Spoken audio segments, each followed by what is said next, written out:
আলহামদুলিল্লাহ এই এলাকাটাই হয়তো নতুন করে বিজনেস করছেন, কিন্তু তার যে সুনাম সুখ্যাতি, একজন ব্যবসায়ী হিসেবে তার যে ভদ্রচিত আচরণ এবং মানুষের সাথে যে কাস্টমার ডিলিংস, এগুলি ইতিমধ্যে আমি এর আগেও দু একটি শাখায় গিয়েছি। আলহামদুলিল্লাহ আমাদেরকে মুগ্ধ করেছে।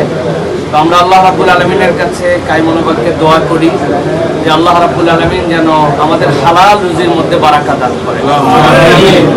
এবং বরাবর আমরা যেটা বলে থাকি যে পৃথিবীতে আমরা যত ধরনের আমল করি, আমাদের একটা প্রাইম টার্গেট থাকে। টার্গেটটা হচ্ছে আল্লাহ রাব্বুল আলামিনকে রাজি খুশি করা। আর আল্লাহকে রাজি খুশি করার পরে ইমানদারের প্রাইম টার্গেট হচ্ছে আল্লাহ রাব্বুল আলামিনের সাথে জান্নাতের মধ্যে দিদার যেন আমাদের হয়।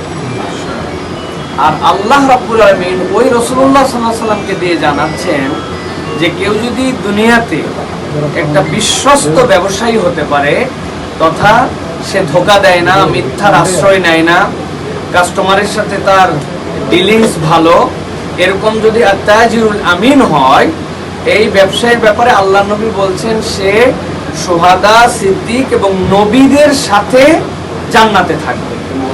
আজকের এই মোবারক যে অনুষ্ঠান, আমাদের এখানে শাখা ডানে বামে মিলে একটা বড় এই মার্কেটের শাখা আমাদের উদ্বোধন হলো, অষ্টম শাখা। মাশাআল্লাহ, আল্লাহ যেন এর যাবতীয় বিপদ আপদ থেকে মুক্ত রেখে এইটাকে যেন একটা বারাকাপূর্ণ প্রতিষ্ঠান হিসেবে কবুল করে, এবং আল্লাহ রাব্বুল আলামিন যেন আমাদের প্রত্যেকের জীবনে বারাকা দান করেন। আল্লাহ রাব্বুল আলামিন যেন হিংসুকের হিংসাপূর্ণ দৃষ্টি থেকে প্রতিষ্ঠানকে হেফাজত করেন। আল্লাহ রাব্বুল আলামিন যেন হাসিদের হাসাদ থেকে আমাদেরকে হেফাজত করেন।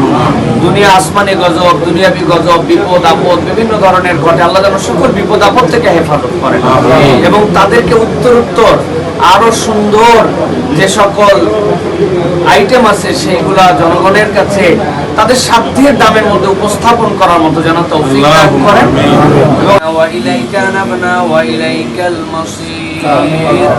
সুবহানা রাব্বিকা রাব্বিল ইজ্জাতি আম্মা ইয়াসিফুন ওয়া সালামুন আলাল মুরসালিন والحمد لله رب العالمين واجعل آخر كلامنا عند الموت بحق لا إله إلا الله محمد رسول